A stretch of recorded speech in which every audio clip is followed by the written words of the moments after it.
How's everybody doing? So I just want to talk to you a little bit about Mo power, keep alive, integrated power, capacitors on motherboards that are in locomotives now. And the reason why I want to talk to you about that is because, well, within the context of a shelf layout, when you're running differently than, let's say, notch 5. Like, for those of you that are not aware, and forgive me for those that are, like when you're running a shelf layout, it's usually the operating philosophy is very slow. It's like 5 miles an hour, 10, probably tops 15, 20, if that. Because that's the speed that locomotives generally run. Yeah, you'll see times where they're really fast, depending on the track, depending on the situation. I've witnessed, different variations of it. Some engineers are really good at just, they're just naturals, like they're gifted, like you can hardly hear the knuckles clunk, whereas some are smashing back and forth. So we do that when we operate trains too. Like it's a learning curve, trying to do it gently and realistically and so on. But here's the thing about realism and immersion. Like when you're operating on a large layout and you're just running main line, like locomotives like these, for example, this is a Atlas Silver, like no DCC, just DC, which would mean that I would just use this DCC transformer to run it. And I'll say this, it actually feels really cool. Have you tried it? Like since you've been running DCC, have you actually tried this old way, like just for fun? Because it feels really neat. It's a wave. It's where you up the voltage and the locomotive speeds up, you lower the voltage and it slows down, and it feels really cool actually, and there's something about it that I kind of like. However, I run predominantly DCC now for more reasons than one, and I just want to mention that briefly here, okay?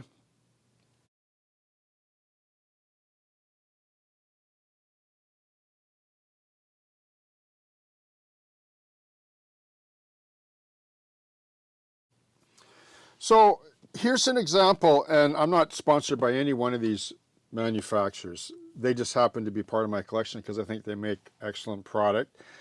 It's not perfect because nobody's perfect, but they're pretty good and they're getting better and better. Now, what do I mean by that? So let me just show you. So here's a Rapido HO scale GP9 in slug, and you'll notice on the right here where it'll say, sound DC, DCC, and then loc sound. Whereas with Athearn Genesis, it's a different manufacturer for their sound, like soundtracks, etc. I believe Scale Trains is mostly all ESU as well.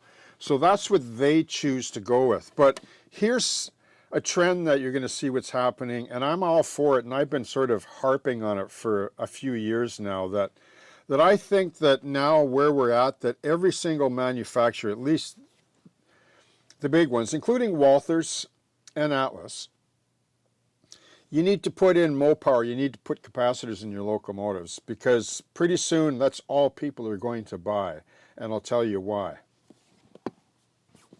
So when you're running a locomotive, like you only have maybe 10 minutes, 15 minutes or something to do an operation, that's probably the general consensus for most people that are in this hobby. Most people don't have large layouts, or they never will, or they don't even want to. Because now you can have a nice layout, as I've demonstrated, in a 12 by 12 room and enjoy every single aspect of the hobby. But one of the deal breakers for me is when a locomotive stalls on the track. And you can have perfectly clean track, you can have a perfectly running locomotive, and it'll just stall at the most inopportune time and sort of kill the whole deal for you. It's frustrating. It takes a lot of the fun out of it.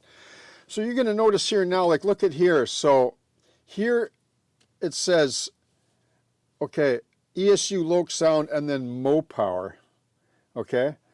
And you're going to see that more and more now. Here's a locomotive that came out, I guess, about a year ago, Mo power. And I think that right now, what I'm seeing is that Rapido's leading the way in that area, and they're like, this is going to be a benefit to them in the long run, because this is This will be what people buy. Now, people will say, and this is fair, oh, locomotives are getting expensive. Yes, they are, but you know what? People are still going to buy locomotives. I mean, look at vehicles. People still buy Ford F-250 trucks and they're 80 grand, or 100 grand. So, but they still buy them, So people are still going to buy locomotives, their favorite locomotives. Like here's one here, Scale Trains. I only have a few copies of theirs. I don't normally run them because I just haven't got around to it. But this one here says, Loc sound, right? DCC, but I want capacitors in my locomotives. I'm sorry. I mean, I just happen to run slow. And when you run slow, that's when you're going to stall. Okay? Here's another one. And I really like this locomotive as well. This is Athearn Genesis Tsunami 2. But notice how they say LED, like it's a big deal. Like, okay, fine, but we're past that now. Where's the mo power? Where's the integrated power? Where's the capacitors? Where's the keep alives? And I just want to put this out to manufacturers. I support all of them. I'm not sponsored by any one of them. But this is the trend now, mo power. And I'm not buying any more locomotives, if I do, that doesn't have mo power or integrated power or keep alives. Like I'm done with that. If you want to run this way, nothing wrong with it. If I had to, I'd go back to it, but I don't have to. That's my point. And with something like this, you can change this once again with, for example, like ESU Loc Sound, where this is called integrated power pack.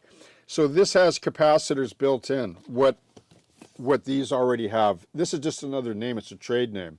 And I really like this about Rapido. I really like their locomotives. I like the Scale Trains, I like the Athearn Genesis, and I like the Atlas. But until I start seeing built-in capacitors in new locomotives, like I'm just not going to spend the money. So this is where we need to get on board with this because it's the future. Even though it lags behind in terms of AI integration into locomotives, which I imagine that'll be coming soon too. Anyway, I just wanted to share that with you. You can still have fun. You don't need any of this really. You can have just a cheap, like Walther's locomotive, and most of the locomotives I run are Walther's, by the way. They're the cheaper ones. But the ones I enjoy the most are the ones that have mo power, keep alive, power integration or capacitors in them because it makes the immersion and the operation when I find the time to do it more satisfying, okay? Cheers.